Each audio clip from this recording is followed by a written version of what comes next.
Welcome back. Good to see you.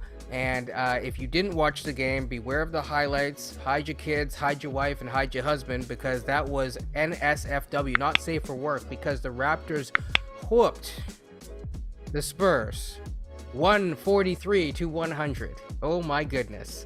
They probably could have whooped them more if they kept the starters in, but the starters came out early.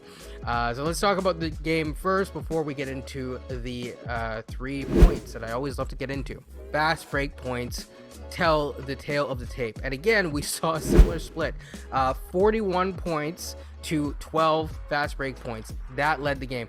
The Raptors basically were in control throughout the entirety of the game. They started out the first quarter pretty solidly. I think at one point they were 10-2. Spurs came back, fought valiantly until the second quarter, and then it was over. So the second quarter, 32-18. Third quarter, 40-20, and when the white flag came in, no, they just kept pouring it on, 39-30. And when you score or get scored on 40 points in 2 quarters, it's hard to beat that. That's 80 points pretty much, and that's tough. That's tough. Okay, so let's get into some of the stats from the game that I noticed and that I would like to talk about, aside from, the score. The Raptors out-rebounded. The Spurs were actually out-rebounding the Raptors early on, and the Raptors actually came back and closed that deficit and actually ended up beating them. Again, the above 20 to 25 steals, so they actually had 31 steals this game, which is really awesome. The Raptors had 16 steals to 3 steals on the for the San Antonio Spurs. And then the last things is that their field goal percentage. Again, everyone keeps saying that the Raptors don't have a good offense, but they seem to be at least efficient with it, because they had almost 53.8% was what they shot from the field, compared to a measly 39% from the field for the Spurs. And the 3-point shooting was 42 to basically close to 33. So and then last but not least, I keep just all of these things as I'm going through the team stats. It's just amazing. The Raptors shot 94%. Now, normally I would make that my play of the game, or sorry, my my first point, but I don't think we need to. But that is really incredible. So that brings me to my first point of the game. We saw a continuation of Point Scottie, and we saw that dynamic duo in action with Scottie Barnes and Siakam. Siakam had a triple-double. He had a good day, messed around, and got a triple-double.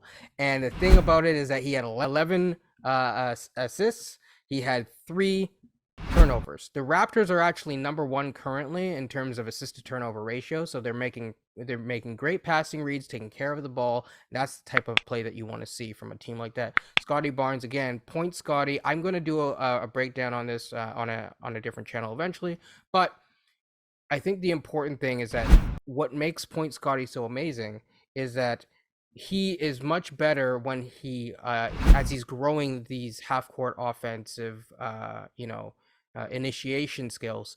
He is really, really good because he can see over the top of the defense, throw passes into space, not just to the target, but into space for rollmen like Christian Koloko, who had another start. Really good stuff. Missed a couple shots, but overall was really, really amazing. So that's my first thing, is that dynamic duo was amazing. Both of the players were really awesome. And so, yeah, obviously that.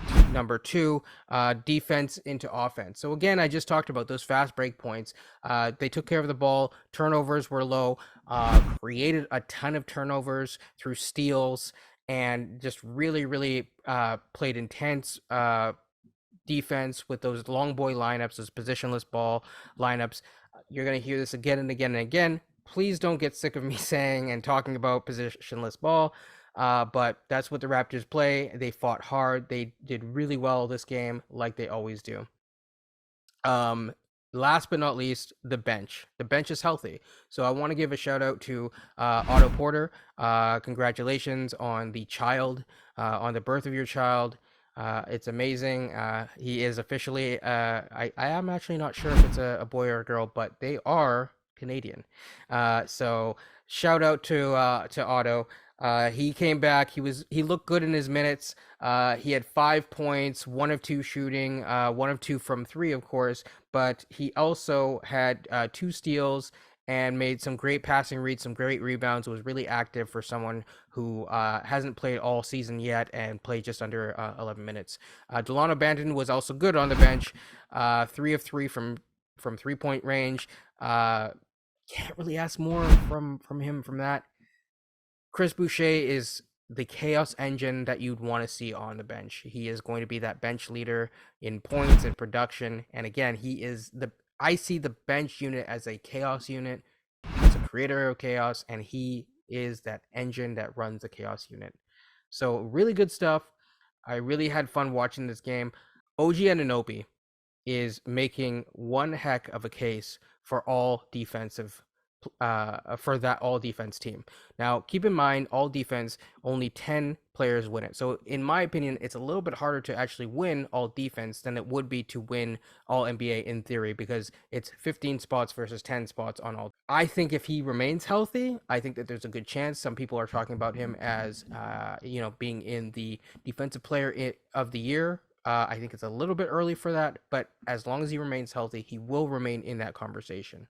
The one play that I see here is Siakam is coming down, doing a really good job, and passing the ball out in transition to Delano Banton for the stuff. That happened in the third quarter with 2 minutes and 30 seconds left, approximately, to put the Toronto Raptors up 98-66. That's just the type of stuff that you want to see. That's emblematic of Raptors basketball, and that's all I got to say on this game. Again, everyone, stay safe, enjoy the game, and peace.